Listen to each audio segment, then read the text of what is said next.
Mr. Tinubu ordered the army to destroy these people in Benue and Plateau now. If it were France now that we are talking about, the following day we would have gone there. But you and I know that with what we are hearing from America and Tinubu, it will not be easy for even Tinubu to go there. Donald Trump wouldn't want to see him.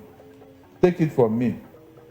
I remember Professor Bolaji Akiyemi warning Tinubu that, look, whatever you do in your presidency, don't offend Donald Trump.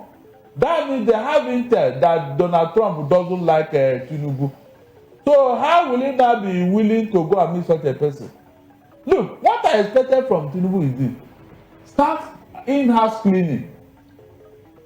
Moses, by now, I would have seen an order from Tinubu telling the chief of army staff, look, those people occupying Benue and Plateau villages, within 24 hours, dislodge them. Barrister, he did that already when he told them we don't need any excuse. We want you to make sure you work swiftly to end the issue of terrorism in Nigeria. He was not specific. He was not. I said, Benue and Plateau have become a metaphor for this insecurity.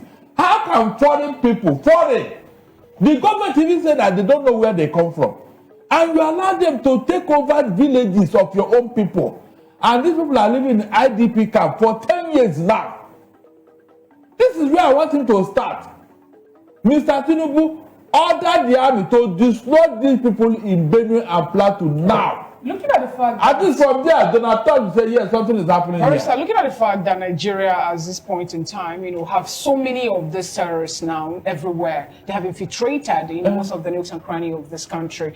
How do you then think it is going to be possible for them to end it just in 24 hours? Oh my God, start from somewhere. Because today, again, we learned that some persons were killed in Benue State when they were in France. Look, when you... and other weapons were using. When you scorch a snake, it won't die immediately. It will still be, struggling for life, but eventually it will die off.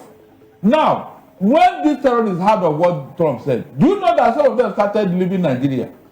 Today said that Chad had to close their border. Said, no, you will not come here. Okay. Right. So the president ought to do the same thing. Mr. Moses, if we have a president that have the audacity and the prestige of Donald Trump, all you need to do, order. Give them back. Look. You people, you are terrorists or whatever. Within 24 hours, if you don't leave this country, I will leave it for you. All right. Give such order and see what will happen. Thank you so much. Have you done it? Thank you, Barrister Darlington. You've been afraid of mentioning their name. Afraid of mentioning their name. The crimes you have in the north, the insecurity you have in the north is as a direct consequence of their own action. They groomed them. Al-Qaeda in the Maghreb, ISIS in West Africa, Boko Haram, Fulani headsmen, bandits, all of them. Who brought them to Nigeria? It's Fulani. Fulani brought them into Nigeria. El Rufai brought them in. Bauchi State Governor brought them in. Are you people deaf and dumb and stupid? When you come out and you pretend, oh, we are one Nigeria, go and show me. Somebody was asking, where is the boundary, where would the boundary of Biafra begin? And I asked the fool, where did the boundary of Nigeria begin?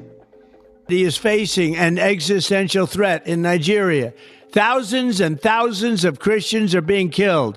Radical Islamists are responsible for this mass slaughter.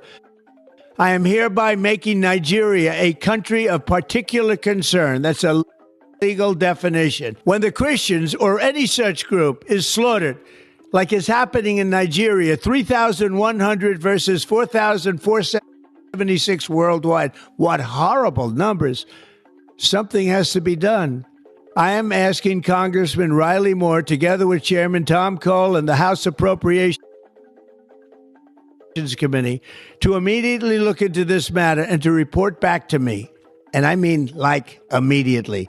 The United States cannot stand by while such atrocities are happening in Nigeria and numerous other countries.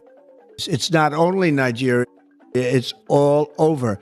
We stand ready, willing, and able to save our great Christian population around the world. This is not going to happen. The killing of Christians is not going to... Trump, why always talk about Trump? We said to them because Trump is a very decent and honorable human being. He speaks the truth the same way that I do. not minding who is pleased. There is no space for political correctness. He calls things the way he sees them. When the clown they have in Asorok, the mask wearer, gave the claim, he said, Trump asked me why I am killing Christians in Nigeria. Comes back to her because she said no other person. It is not possible. This persecution of the Igbo people, this orchestrated, almost global persecution of the people stops with me. It cannot happen. It can never happen. That is why we do what we do. That is why I do what I do. I am campaigning for the freedom of my people because of the persecution that we are facing. It's as simple as that. Nothing more, nothing less. Thank you very much. Comes back to her because she said no other person. It is not possible. This persecution of the Igbo people, this orchestrated, almost global persecution of the people stops with me. It cannot happen. It can never happen. That is why we do what we do. That is why I do what I do. I am campaigning for the freedom of my people because of the persecution that we are facing. It's as simple as that. Nothing more.